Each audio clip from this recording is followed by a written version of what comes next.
हमारे साथ मौजूद हैं इंटरनेशनल कथावाचक शिवाकांत जी महाराज। सबसे पहले महाराज जी टीवी 27 न्यूज़ में आपका बहुत बहुत स्वागत है। धन्यवाद अरुणा जी। आपसे जानना चाहेंगे कि इतनी अच्छी पहल जो आपने की है, कैदियों के लिए कथा का आयोजन आप कर रहे हैं, इसके पीछे क्या उद्देश्य है? देखिए, ये जेल में जो बंद हैं कैदी, इनका चूँकि जो अपराधी होते वही ज़्यादातर जेल में आते हैं, तो यहाँ पर उनकी मानसिक शांति के लिए या मानसिक उत्थान के लिए उनका हृदय और मन परिवर्तित हो, इस उद्देश्य से हमने जेल में कथा का शुभारंभ किया। इससे पूर्व भी हमने जिला गौतम बुद्ध नगर में कासना जेल है, उसमें हमने श्रीमद् भागवत कथा साप्ताहिक की थी।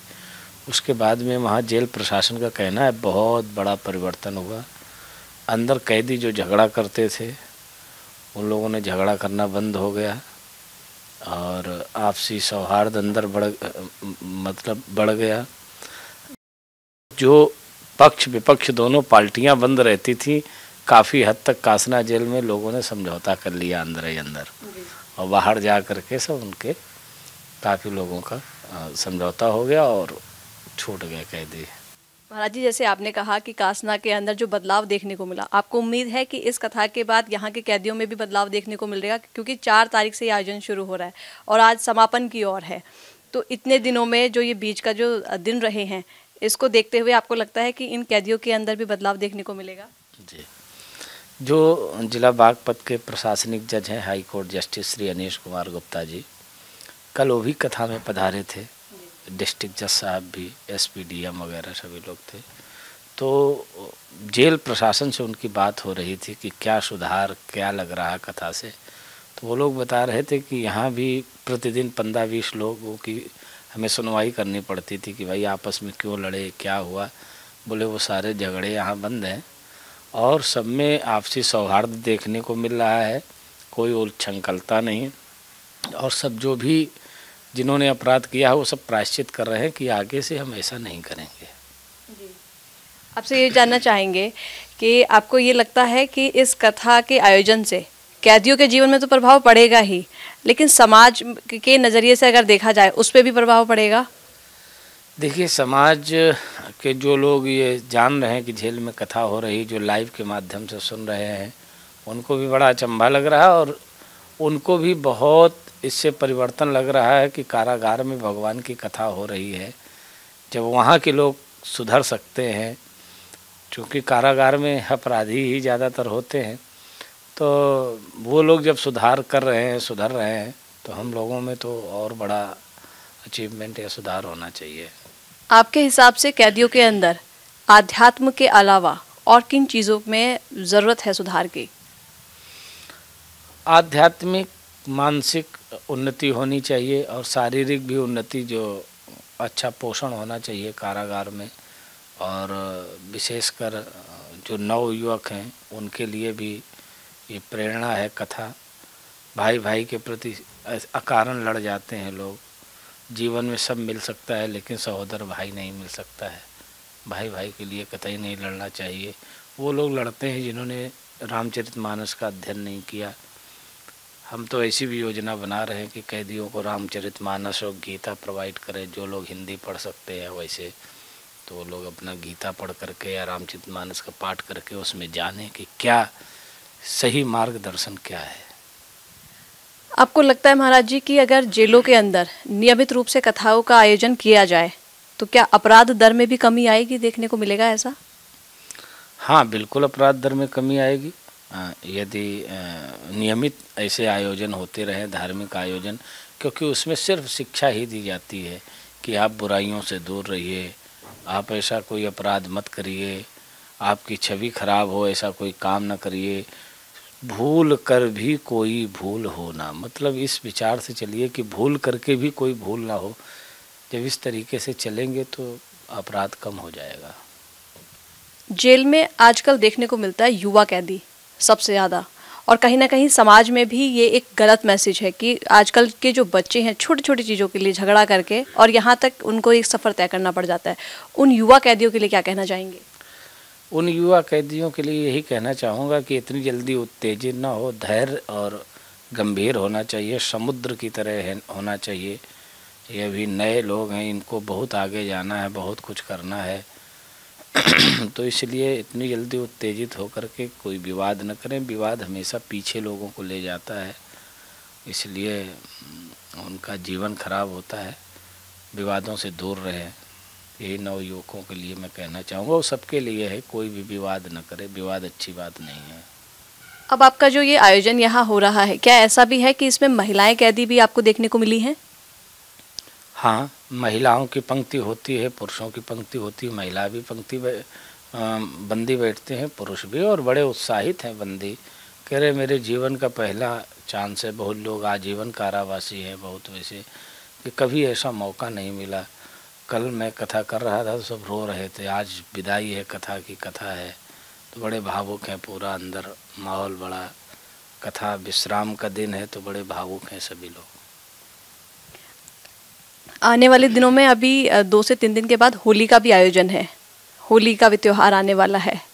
कथा के माध्यम से और होली, क्योंकि होली ऐसा माना जाता है कि आप गिले शिकवे भूल करके एक दूसरे को रंग भी लगाते हैं, और अब चूंकि नज़दीक हैं, 2 दिन का ही है और कथा की भी समाप्ति है, क्या कुछ कहेंगे होली के लिए? होली के लिए मैं यही कहूँगा कि जिससे भी आपसी विरोध भी हो तो होली में बुरा न मानो, होली है। आपसी जो है सौहार्द बना लें, बहुत सारे समझौते हो जाने चाहिए और विवादों को ख़त्म कर देना चाहिए। होली में जला करके भस्म कर देना चाहिए और आपसी सौहार्द, हिंदू मुस्लिम सिख ईसाई कोई भी हो, सब होली में होना चाहिए और होली का सम्मान करना चाहिए। वर्ष में एक बार त्यौहार आता है होली का, इसमें किसी को बुरा नहीं मानना चाहिए। और रंग बिरंगी होली होती है, इसलिए ऐसा ही जीवन में रंग बिरंगे जीवन होता रहे, खुशहाल जीवन रहे सबका, यही मैं कहूँगा। क्या शिवाकांत जी की भविष्य में भी जेलों के प्रति जो आज आयोजन हो रहा है, क्या वो देखने को मिलेगा? हाँ, अब योजना तो है, जैसा भी प्रशासन या शीर्ष नेतृत्व चाहेगा तो मैं कथा, मुझे तो बुलाया गया, आमंत्रित किया गया, प्रेरणा ये रही कि कथा हो तो हम कथा कर रहे हैं। और भी कहीं कोई चाहेगा जिला कारागार में कथा हो तो हम तैयार हैं। हम तो समाज सुधारक हैं, यहाँ से विदेशों तक कथा कर रहे हैं, इंग्लैंड, नीदरलैंड, यूरोप, सब जगह जगह, दुबई में भी अभी कथा करके आए।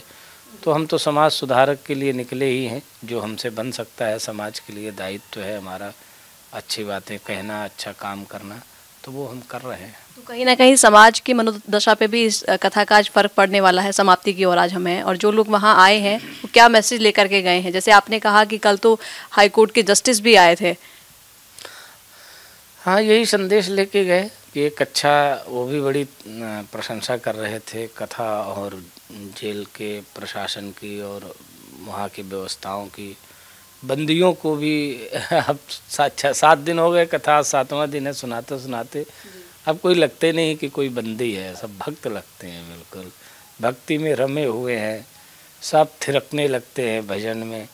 कथा शुरू होते ही ऑटोमेटिक उनके मुख से जयकारे स्फुरित होने लगते हैं, लगता है मंदिर जैसा लगता है बिल्कुल कारागार इस समय जब तक कथा हो रही है। आप कैसा फील लेके जाएंगे यहाँ से? मुझे भी अच्छा लग रहा है कि जो धारा से विपरीत हैं, देखिए जो बंदी होते हैं या इस प्रकार से जो जेल में निरुद्ध होते हैं तो वो प्रायः धारा से विपरीत ही ज़्यादातर होते हैं लोग, और उनमें हमें कथा सुना करके उनमें परिवर्तन करने का मौका मिल रहा है, तो हमारे लिए बड़ी प्रसन्नता की बात है, बहुत हम खुश हैं। और शिवा, ऐसा भी हुआ है कि कोई आपसे इस कथा के आयोजन में मिला हो कैदी और जिसने अपनी कोई कहानी आपसे कोई बात बताई हो इस आयोजन में या पिछले किसी आयोजन में, और जहां आपको लगा हो कि मैं ईश्वर से आपके लिए जरूर ये दुआ करूंगा, ऐसा कोई मोमेंट अभी तक आया है इस कथा में? हाँ, कई लोग अपना मिल करके, हमने बड़ा अंदर पूजा पाठ कर रहे थे, तो मैंने पूछा उनसे, हमने कहा कि क्या तुम कैसे आए, तो अपनी कथा बताते हैं लोग, कथा बता रहे थे अपनी अपनी कि हमसे ये भूल हुई, किसी ने कहा ये भूल हुई, अब आगे से हम ऐसा नहीं करेंगे। तो अब चूंकि समय का भी अभाव है, कथा का समय अब शुरू होने जा रहा है, समाज को, पूरे समाज को क्या एक मैसेज जो शिवाकांत जी आज देना चाहें? सर्व समाज को यही मैं मैसेज देना चाहूँगा कि आपसी सौहार्द, हमें रामचरितमानस का अध्ययन करना चाहिए, नित्य भले ही एक चौपाई पढ़ें, जिससे हमें जीवन जीने की कला सीखने को मिलती है कि एक पुत्र का पिता और माता के प्रति क्या कर्तव्य होता है, पत्नी के प्रति कैसा बर्ताव होना चाहिए, भाई के प्रति कैसा बर्ताव होना चाहिए, ये हमें कथा सिखाती है। कथा हमें व्यवहारिकता सिखाती है। तो इसलिए कथा से हर व्यक्ति को जुड़ा रहना चाहिए और सत्संग से जुड़ा रहना चाहिए, अच्छे आचार विचार होना चाहिए, कलह और विवादों से थोड़ा दूरी बना रखना चाहिए। बहुत ज़्यादा दहेज प्रथा के भी लोग बंद हैं, तो हर उन बहनों के लिए भी मैं कहना चाहूँगा कि बड़े अरमान होते हैं कि बहू आएगी हमारे घर में, हमारा घर संभालेगी, और तो बहू जब घर में आवे तो जो सास ससुर है उन्हीं को माता पिता समझ करके और जेठ को बड़ा भाई समझ करके, पति परमेश्वर स्वरूप होता है, तो उस तरीके से वही बर्ताव करना चाहिए, तो जीवन अच्छे से कटता है। और उन लोगों से भी कहूँगा कि बधू लड़कनी पर घर आई, राख्यो नयन पलक किनाई। एक बेटी अपना भरा पूरा आंगन, भाई का प्यार दुलार, माँ का स्नेह, पिता का स्नेह, सब कुछ त्याग करके, तिनके की भांति त्याग करके चली आती है। उसके साथ जरा भी अत्याचार नहीं होना चाहिए, उस बेटी के साथ कतई नहीं दुराभाव होना चाहिए। तो दोनों परिवारों को यही समझाने का प्रयास मैंने कथा में भी किया। टीवी 27 न्यूज़ के लिए क्या कहेंगे महाराज जी अब अंत में? टीवी 27 जो चैनल है ये सच के साथ हमेशा सच्चाई दिखाता है और सनातन प्रेमी चैनल है, तो मुझे बड़ा अच्छा लगता है और मैं चाहूँगा 27 चैनल पूरे देश में फैले। बहुत बहुत धन्यवाद आपका तमाम उन सारे सवालों के जवाब देने के लिए और इतना कीमती समय हमें देने के लिए। तो ये थे हमारे साथ पंडित शिवाकांत जी महाराज, जिन्होंने हमें बताया कि इस कथा का क्या मुख्य उद्देश्य है और इस कथा का आयोजन क्यों किया गया है। और साथ ही इन्होंने हमें बताया कि अब बंदी सिर्फ बंदी नहीं, भक्ति में माहौल में भक्त नज़र आने लगे हैं। और अब इस कथा के बाद उम्मीद करेंगे कि इस कथा के बाद तमाम समाज पे और जो लोग समाज के लोग जो कैदियों के प्रति एक नकारात्मकता वाला भाव रखते हैं, उम्मीद है कि उनकी इस सोच पे भी फ़र्क पड़ेगा। कैमरामैन अमर के साथ मैं अरुणा त्यागी, बागपत।